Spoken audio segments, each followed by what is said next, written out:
Rolling camera action. अय हम तोरा माई के दामाद बनी, तोर भतार ना यार बनी। ऐसे डायलॉग नहीं, तोरा माई के दामाद बनी, तोर यार ना तोर भतार बनी। हेंगे बोल डायलॉग। सरवा मार के मुंह में खून गिरा देलक। सरवा के वीडियो में काम हम ना करेम। भाई हम वीडियो छोड़ के मत ना जो, हम जइबे करेम। अरे तो दाढ़ी पकड़तनी, तोरा गोड़ पे गिरतनी, हमर जिंदगी भर के कमीनी लागल बाई में। तू छोड़ देबे न तो हम बर्बाद हो जाएम। हम जइबे करेम। का ई साला के लार में तेल मारले बारा, ई वीडियो में काम ना करी तो हम करेम। बुझा तो वीडियो में से निकाल दिया हमसे हमरा के। हम बनाएम वीडियो। ठीक बा, ठीक।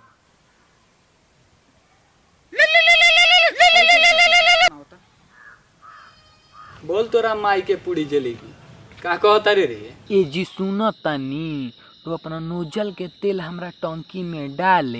ए हमरा लगे पेट्रोल पंप नहीं खेनु रे। हमरा दोनों मौसमी के जूस रहुआ पिएम।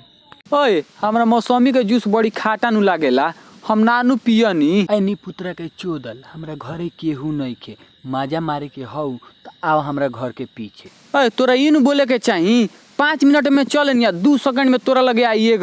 ओए मौलिया बोलैले बा मिले खातिर, बड़ी मजा आई।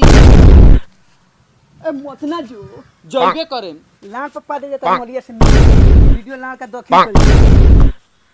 आज ना तो बिहान तो परसों वीडियो हुआ तो बनबे करी, लेकिन मौलिया से मिले खातिर रोज रोज मौका ना मिली। ऐ हम जाता नहीं मर दे।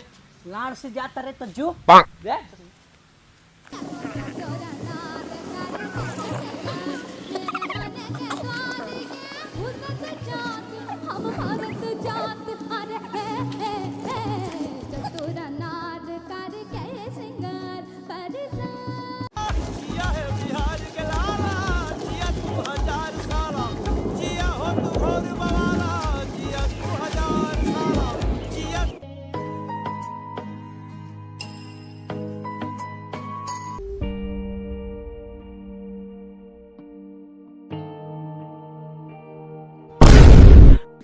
जे ले पुना खइलक केक, आहिरे माई।